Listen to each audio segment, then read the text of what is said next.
So from Dimension Data, we've got the head of procurement, and her name is Stacy. So Stacy, please, if you can, just unmute and switch on your camera so that they can see you, and then you can take over. Oh, you want to see me? Yes, please. I don't know why it's looking all funny there. I look like some okay, you can switch it off. It's fine. You can switch it off. Okay, I'm just going to share my screen. I thought I might share a couple of slides just to run you guys through, you know, what we've been doing at Dimension Data and what we have planned, if that's all good for you. Okay, thanks. That's perfect.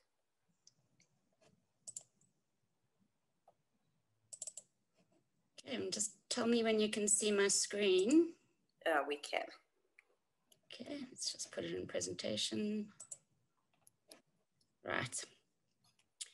So I think what I wanted to actually sort of kick off with is really just, I'm not going to go through all of this in detail, but just to highlight that, you know, Dimension Data has been on, you know, a transformation journey of note for quite some time. And our commitment to developing SMEs started long before the codes came into play and, you know, and dictated that companies actually sit up and pay attention to SMEs. So our commitment began as long ago as 2009, when we launched our enterprise development program, which is still running today, very robust program.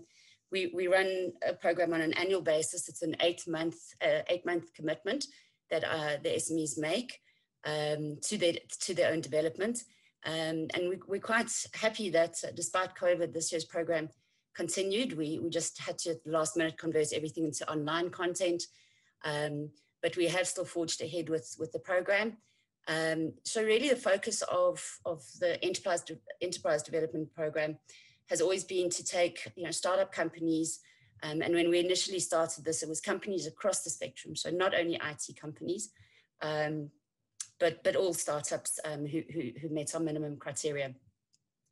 Obviously with the codes, you know, the recognition that we get is now only for developing companies in the sector. So our program is purely focused on now on, you know, startup companies within the ICT sector.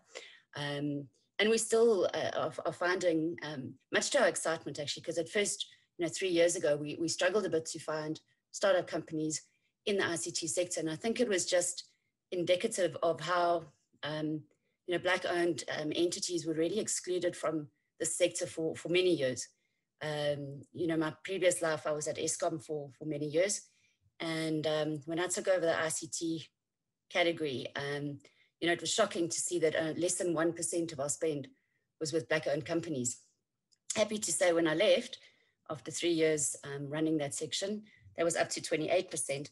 But it's still, you know, not really an inclusive sector.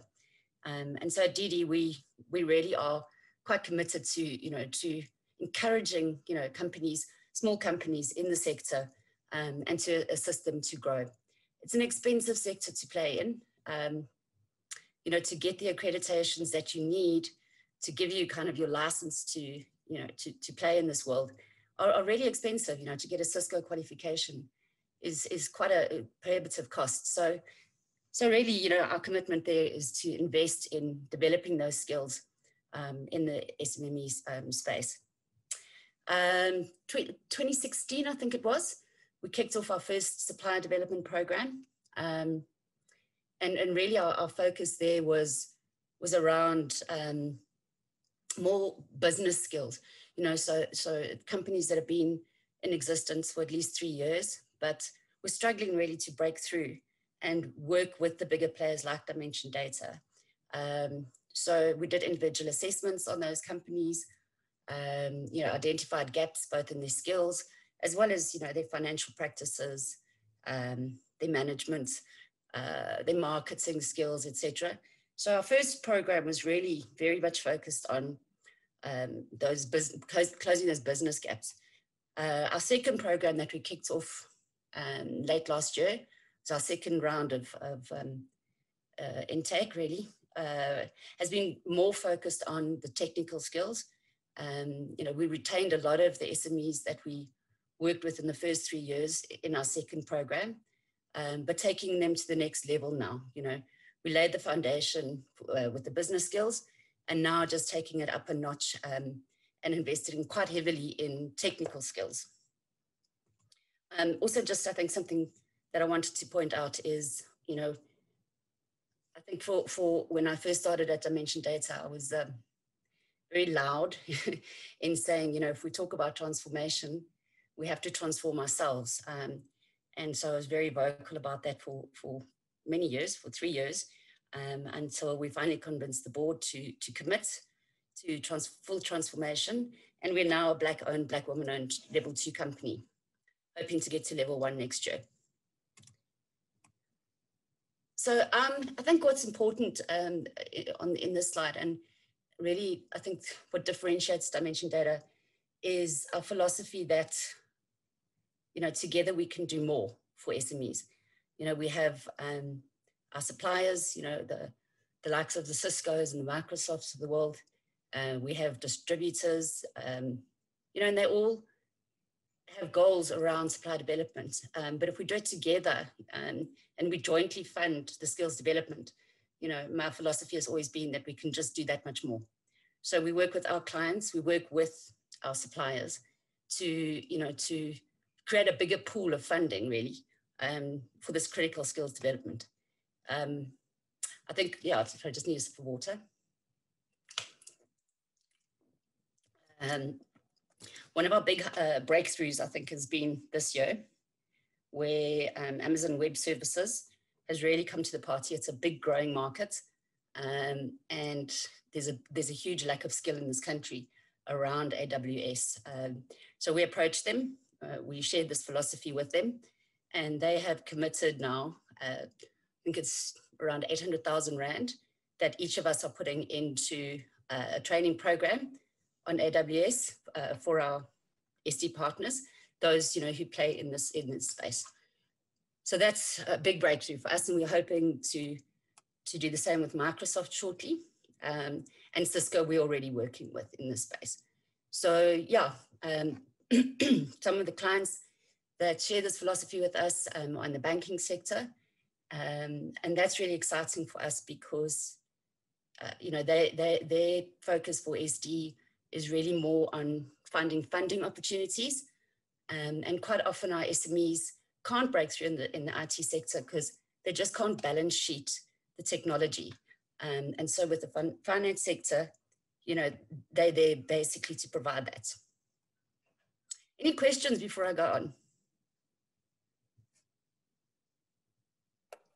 You can go on, Stacey. We can ask questions after the presentation. Sure. So just to see, what we have been trying to do is get a national footprint with our partner network. That's quite important in our world because, you know, we do a lot of work with companies that operate nationally, particularly finance sector. You know, the banks have branches all over. So, you know, we need a national footprint where we have representation within our SME network to service our clients in every province.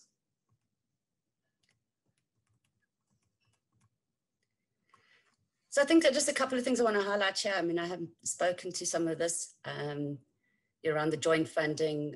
We do make a 3-year commitment to our SMEs. And as I said, in some cases, we are in our second round of 3-year contracts with some of our partners. I think what we also bring to the table is help with, you know, pre-sales and business development, and then the ability to leverage off our warehousing. So we have warehouses all over the country that my team run, you know, and we've had a couple of deals where we've, you know, sliced out a piece of space for our SMEs that they can actually use that space to fulfill on their commitments. And I think just to see how our program has progressed, you know, in year 1, full year of the program, we spent about 80 million Rand with our SD partners.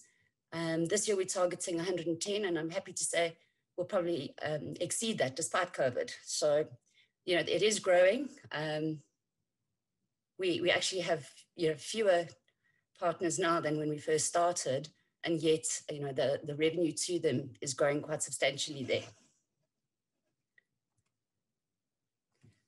So what do we focus on this year? So in supplier development, you know, I think it's important for us to align with our business strategy to say, you know, what technologies is our business focused on?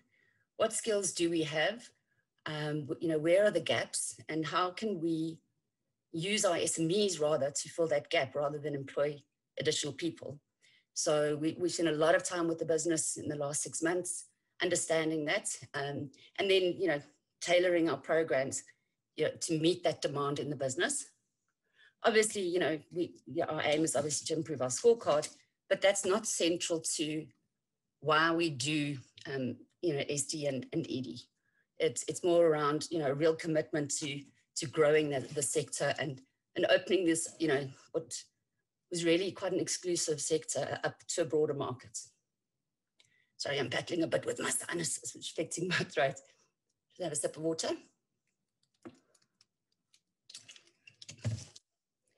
Yeah, and the other thing that we're doing, you know, is getting the business to invest their time with our partners to, you know, to improve their skills and their performance, their lead times, you know, and obviously their skills levels, and that's where we invest quite heavily. In terms of enterprise development, again, previously, you know, our ED program was very much around business skills only, you know, finance and marketing, you know, check, etc. Web design, you know, we assist with that with our partners. But this year we've added that technical skills because, you know, we sort of saying by the time the company gets to SD, it's maybe too late. You know, if we start technical training at ED level, we hope that, you know, it'll give those SMEs a far better chance of breaking into the market sooner rather than by year 3 or 4 or 5. And then we offer quite a lot of business support. So all of our ED beneficiaries get laptops, data connectivities, routers, a lot of access to online business management tools. And they're also, both programs, all of our SMEs have access to our full Dimension Data University, which is literally thousands and thousands of online courses, both technical and business, that they can then access. So yeah, I think I'll stop there and open up to questions. Thank you so much, Stacey, for that presentation. So the first question that I have is from Melissa, and the question is, what IT capabilities do you think SMMEs should focus on to be a Dimension data partner, networking / solutions? So I think, you know, there's a couple of things. So the traditional, you know, end user computing is still big for us. You know, so developing the ability to provide field services to, you know, to our clients on our behalf, that we will never develop that capability ourselves. We've ring-fenced that for our SMEs. So that's one, that's a basic. And it's not as, I think the barriers to entry in that space are not as big as probably something like security. But security is a huge focus. So you've seen it globally, particularly now with COVID and everybody working at home. We struggle to find SMEs with any form of security skills. So that, you know, that is key for us. Some of the technologies, you know, Fortinet, Cisco security, those are big for us. So that's a key focus for us. And then I've mentioned the AWS, which is the Amazon Web Services, and Microsoft Azure. So those are the 4 core areas that our business is wanting to develop SMEs in. Okay, thank you so much, Stacey, for that. Melissa, I hope that answers your question. And then we've got another question from Pumzile, and she's asking, your trainings, do they require one to attend in class for the duration of the course? So at the moment, we are running probably 80% of our training online. And that's again where, you know, with our ED partners, because many of them are very small startups, one-man bands, and, you know, the IT equipment that they had just really wasn't robust enough. And that's why we've invested in the laptops and the connectivity, etc., to enable that online learning. But then, you know, as we open up and, you know, we do start, you know, we also invite our SMEs to our own sales teams training, technical training, and that's typically run at the campus. But yeah, I mean, for the most part, everything's online at the moment. Okay, thank you so much. But we do ask for commitment in terms of actually attending, you know, those online sessions and participating in those. Okay, thank you so much. And then you mentioned that you have like 3-year commitments with your suppliers. So my question is, are there instances where for one reason or another, you drop a supplier and then you open up for more suppliers, then you take on more suppliers? So there's 2 reasons why there's, you know, probably only one reason why within that 3-year period we would drop a supplier, because it's quite a strong term. But we have had 2 SMEs that we have terminated our supply development agreements with due to unethical behavior. So that's something that we just don't tolerate. We have extremely high values, and, you know, if our partners don't act with that same integrity, we will discontinue our partnership with them. So that's really the only reason that we've ever dropped anybody from the program. And then from the point of view of, you know, we, like, at the moment, our program is fully subscribed for this year on both SD and ED. But quite often we have instances where, you know, a company will approach us that they're already an existing supplier within a client or a potential new client for us, and they just don't have the ability to fulfill on their own. And we would, you know, if we see that there's longevity in that partnership potentially, and, you know, the SME meets our criteria and passes all of our risk assessments that we do, then we would, you know, mid-program consider onboarding an additional SME or 2. In fact, we did that last year. We added 3 during the year that hadn't started the year with us. Okay, thank you so much for that. We've got another question from Sikiswa. She's asking, I've tried to make contact with Dimension Data in Port Elizabeth and I've not been successful. Please, can you advise, as a recruitment and IT contract service provider, who would be the right person to speak to? Our business is that of a recruitment agency and providing IT contract management services. Okay, so in the recruitment space, our recruitment is all centrally managed from the team here in Joburg nationally. So your best bet would be to contact our talent source team, and that would be a lady by the name of Megan Petty. And possibly I can just, you know, email you those details, Sasha, and you can just share that with the group. Okay, or posted that question. So I think if you approach it that way, rather centrally, because our recruitment is supposed to be centrally managed through Megan's team. Okay, that's perfect. And then we've got another question from Samuel, and Samuel's question is there any possibility of SMMEs to subcontract on IT support at one of your clients like Impala and other mining houses? Yeah, so I mean, our aim, wherever possible, and obviously if it's like cloud services, it doesn't happen, but our commitment is unless it's impossible, to subcontract at least 30% of all of our support contracts to our SME partners. So in some cases, it's more than that. So if you look in the case of COJ, for example, our two partners that are working with us there actually do about 50% of the work and therefore 50% of the revenue. So that's one partner where year one, you know, their revenue from us was 3 million and this year will be 40. And that's, you know, 3 years down the line. So we do, you know, on particularly state-owned, we always do the 30%, but we've now taken that philosophy that even if the client doesn't ask for it, we do subcontract in the interest of seeing that revenue flow to our SMEs. We do subcontract at least 30% where possible.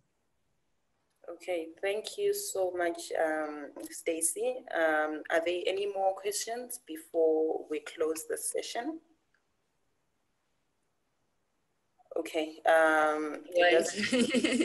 it doesn't look like we've got any more questions, but thank you so much, Stacey, for your time. I know you were struggling with your sinuses, but still you made an effort to join us. So thank you so much for that.